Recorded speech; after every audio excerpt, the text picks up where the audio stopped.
First, draw a circle, divide it into 3 equal segments. Place these 3 primary colors evenly spaced around the wheel. Then mix 2 primary colors together to create this. Mix primary and secondary to create tertiary colors, and you will end up with something like this.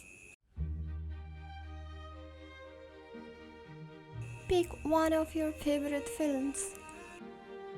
Choose a medium that you're gonna work with, like I'm using this Arrtx Simptap acrylic markers.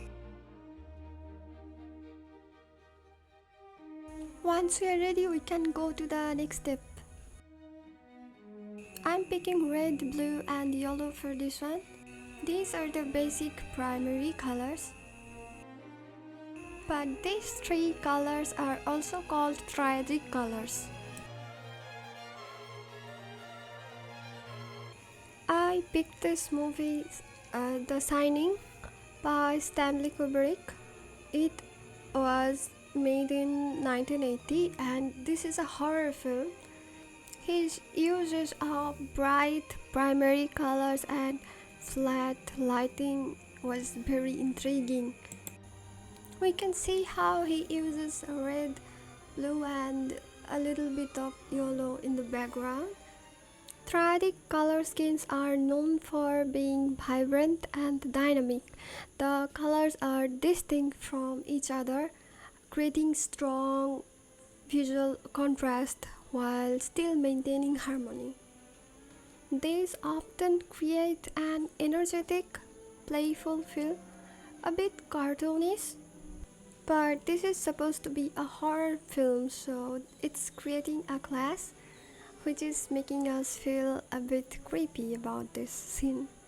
This is why you should practice colors from the films, where color is controlled, weaponized and very much intentional. There are plenty of online resources available these days that help a lot with our learning process, and one of my favorites is actually the sponsors of today's video, Skillshare. Skillshare is the biggest online learning platform with lots of classes, very helpful to self-taught people like us. So if you are a beginner and want to start from the very basic fundamentals of drawing and painting, or you just want to master some really specific skill sets, Skillshare has a class to help you with that, alongside a very supportive community. I found this amazing class on Skillshare that seriously been helping me learning anatomy. It's by JW Learning and they break down gesture, proportions and everything so well. His classes are really gold. I definitely recommend that class and thousands more on painting, creativity, productivity, literally everything, what not. And the first 500 of you who click on the link in my description or scan the QR code will receive a 1 month of free trial of Skillshare. Get started today.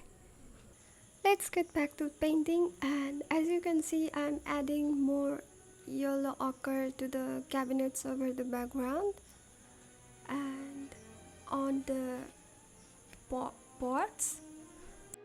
And if you notice, this scene is lit with hard overhead lighting. It's neither cozy nor pretty.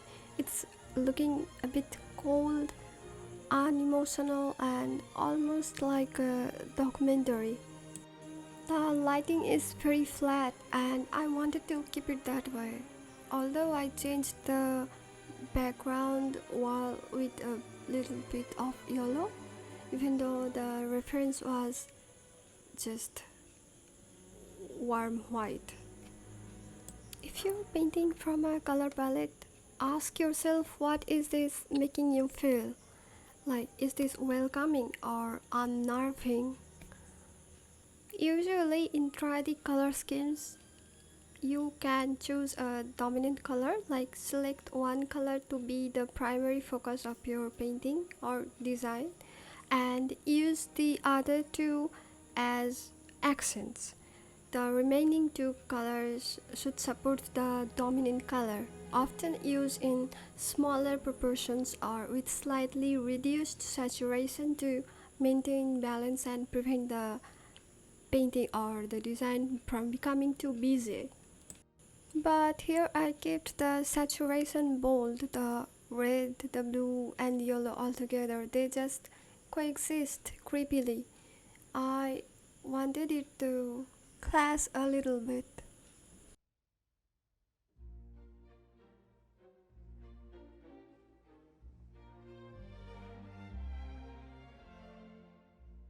For the next one, we are going to use orange and tint of blue, which will be light blue. This is one of the most frequently used color palette.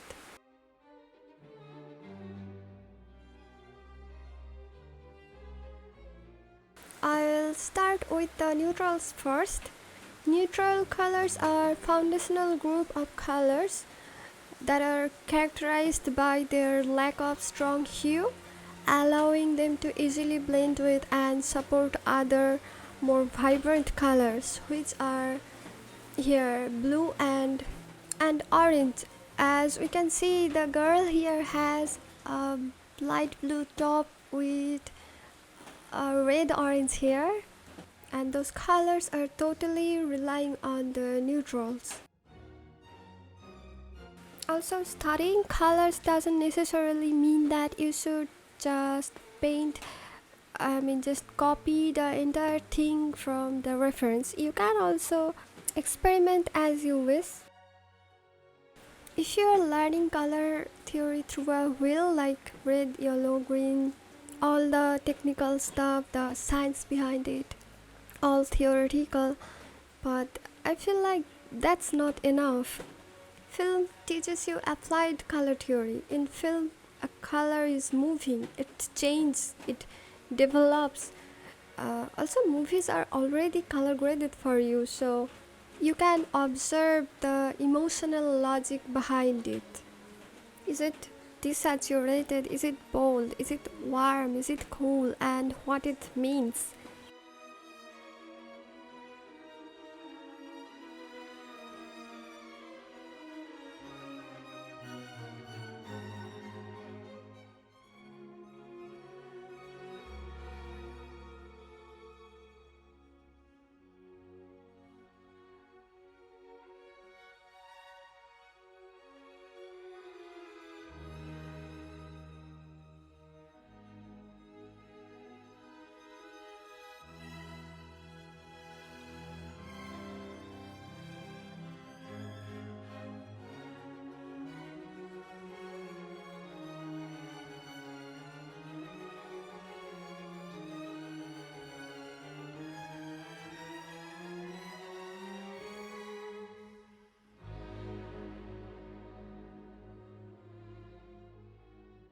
The trick is to use the complementary colors as a shadow tone in your painting. I use this all the time, as you can see here.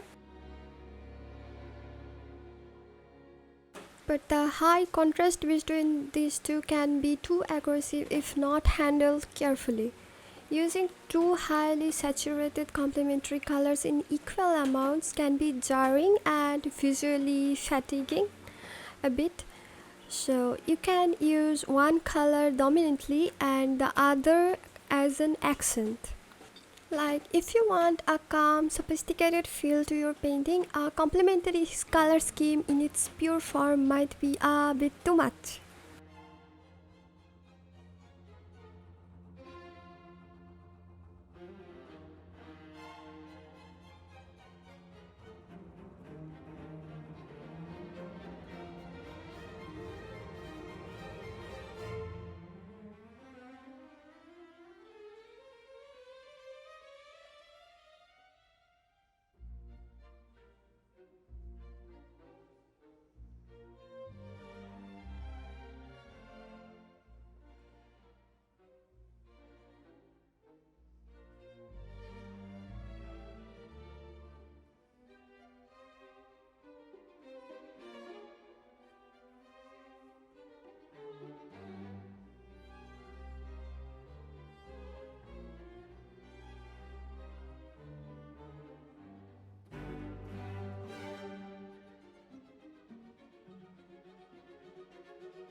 For the next one, we are going to use yellow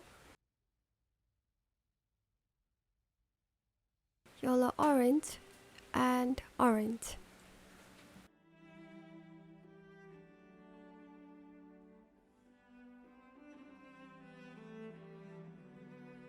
For this painting, I have chosen the movie Poor Things, and here Bella is winking at the dinner table.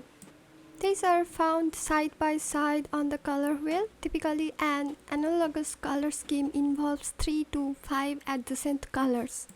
They usually share a common primary or secondary colors, which create a natural progression and a sense of harmony. For example, if you pick blue, its analogous colors might include blue, green, and green. Also, it works very differently than complementary colors, which offer high contrast. Analogous colors create a more subtle, cohesive, and serene visual effect. Here you can see that the most of the contrast is coming from a neutral gray, which is almost like a black. She is wearing white, but it's not cool. It's yellow tinted, reflecting the environment. Her hair and eyebrows are deep black, which adds the value contrast in the whole shot.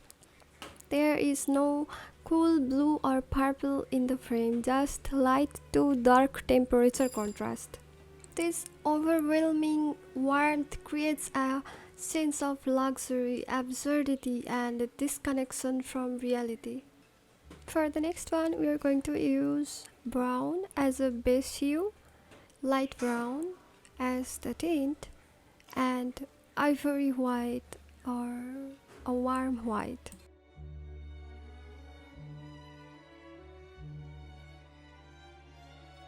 For this one, I have picked Anna Karenina.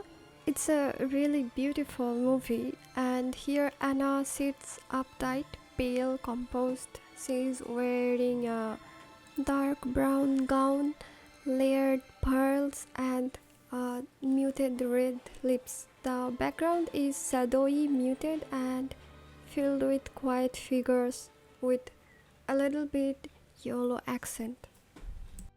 Unlike the vibrant hues we often focus on, reds, blues, and greens, neutral colors don't typically appear on the traditional color wheel, yet they are the workhorses of any palette, providing balance, sophistication, and a necessary foundation for other colors to truly shine. These are the colors that lack strong chromatic content. This means they don't have a dominant hue that would make them stand out or clash with other colors. Think of them as supporting cast in a play. Their defining feature is that they lack the dominant hue. They don't evoke a specific color sensation like warm red or warm blue. They're just muted red or muted green, muted blue. Also, because they don't clash with any colors, they can be paired with any color on the color wheel. They're excellent at providing backgrounds, foundation, or grounding elements, allowing more saturated or vibrant colors to pop. Neutrals also contribute to classic and sophisticated aesthetics that don't easily go out of style. And in this shot, it's exactly doing that.